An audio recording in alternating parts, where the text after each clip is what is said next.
So after watching my last video, you probably are wondering, how do I trade on Sorare? So since most of you guys know me from the FIFA market, you know that times here are shorter. So for example, if you buy a card and you hold it for 2 weeks, you can make mad profits in FIFA. Here in Sorare, the times are longer. Buying a card usually takes months to make significant profits. You can also make good trades and flip cards, but you need patience and know your way around the market. And I'll show you how to do that in this video. Before we get into it, please remember that this is not financial advice, but merely to show you how I'm moving on the market. If you go on Sorare under markets, new cards, auctions, and cards, you will see a list of latest expiring cards. Here you can bid on cards that were listed by Sorare. You can't put your cards on the market that you buy on bids, but only on bin, which means buy it now value. So you'll find navigating this site that most people bid on the cards higher than the actual low bid value is at the moment. I still can't find a good explanation about it, rather than people are very new to this and there's a lot of casuals that don't know how to navigate this site, how to check the market and scroll on the search bar, type in the player's name and find the card's lowest bid. So basically they actually bid more and overpay the market's price value of the actual card. But here's a lot of opportunities. Here and there you'll find some cards that are undervalued at the moment, and if you finalize them quickly, you will probably be able to flip them. Now, how I analyze the cards from this view.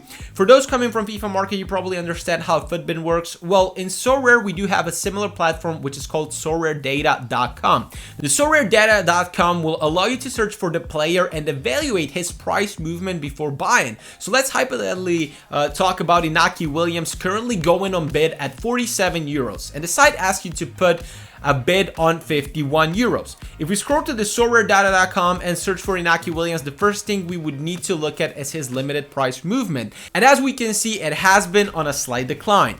Before buying, you need to ask yourself why the card decline is happening. And my assessment would be that this is because there were no games that Inaki Williams had at this period of time, and the demand on the card is lower.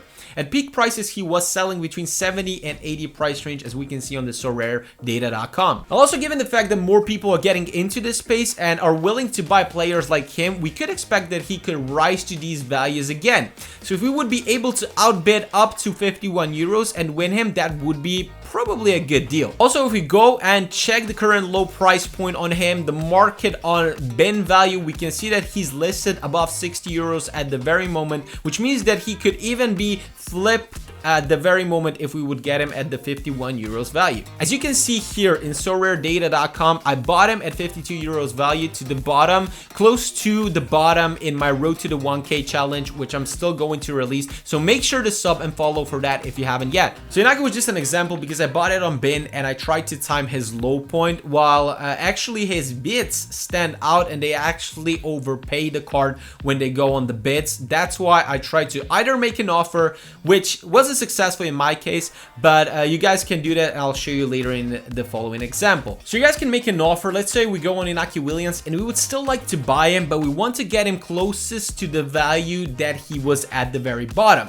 I usually suggest you stay away from people that just listed and undercut the card, as what I found out is thus far that they're not inclined to sell it under the value. But if you find someone with a low list that has the card up for a longer period of time, chances he'll let you have the card for a slightly lower amount. So you click on the listed card's price and make an offer. Here you can make a lower offer that a person is asking for, and sometimes someone will be inclined to sell the card for that lower value. Keep in mind that you need to have enough money in your account to make these offers. However, I did buy Inaki on bin, and before I did this, I assessed a few things. So firstly, why the card is down.